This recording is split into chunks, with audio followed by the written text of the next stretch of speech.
Doctrine and Covenants, section 123. Duty of the saints in relation to their persecutors, as set forth by Joseph Smith the prophet while a prisoner in the jail at Liberty, Missouri, March 1839. And again, we would suggest for your consideration the propriety of all the saints gathering up a knowledge of all the facts and sufferings and abuses put upon them by the people of this state, and also of all the property and amount of damages which they have sustained, both of character and personal injuries, as well as real property, and also the names of all persons that have had a hand in their oppressions, as far as they can get hold of them and find them out. And perhaps a committee can be appointed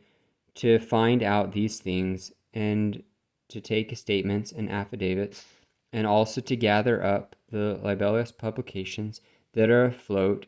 and all that are in the magazines and in the encyclopedias and in the libellous histories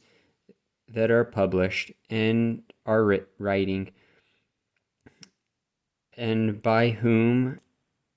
and present the whole concatenation of diabolical rascality and nefarious and murderous impositions that have been practiced upon this people, that we may not only publish to all the world, but present them to the heads of government in all their dark and hellish hue, as the last effort which is enjoined on us by our Heavenly Father, before we can fully and completely claim that promise which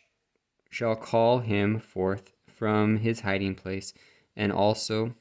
that the whole nation may be left without excuse before he can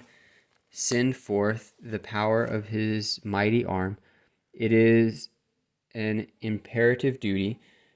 that we owe to God, to angels with whom we shall be brought to stand, and also to ourselves, to our wives and children, who have been made to bow down with grief, sorrow, and care under the most damning hand of murder,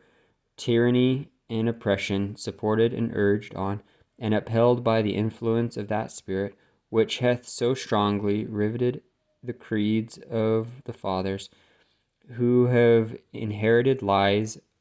upon the hearts of the children, and filled the world with confusion, and has been growing stronger and stronger, and is now the very mainspring of all corruption, and the whole earth groans under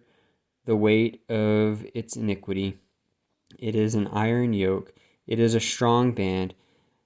They are the very handcuffs and chains and shackles and fetters of hell. Therefore, it is an imperative duty that we owe not only to our own wives and children, but to the widows and fatherless, whose husbands and fathers have been murdered under its iron hand, which dark and blackening deeds are enough to make hell itself shudder and stand aghast and pale, and the hands of the very devil to tremble and palsy. And also it is an imperative duty that we owe to all the rising generation and to all the pure in heart, for there are many yet on the earth, among all sects, parties, and denominations, who are blinded by the subtle craftiness of men, whereby they lie in wait to deceive, and who are only kept from the truth because they know not where to find it. Therefore, that we should waste and wear out our lives in bringing to light all the hidden things of darkness, wherein we know them, and they are truly manifest from heaven. These should then be attended to with great earnestness. Let no man count them as small things, for there is much which lieth in futility pertaining to the saints, which depends upon these things. You know, brethren, that the very large ship is benefited very much by a very small helm in the time of a storm, by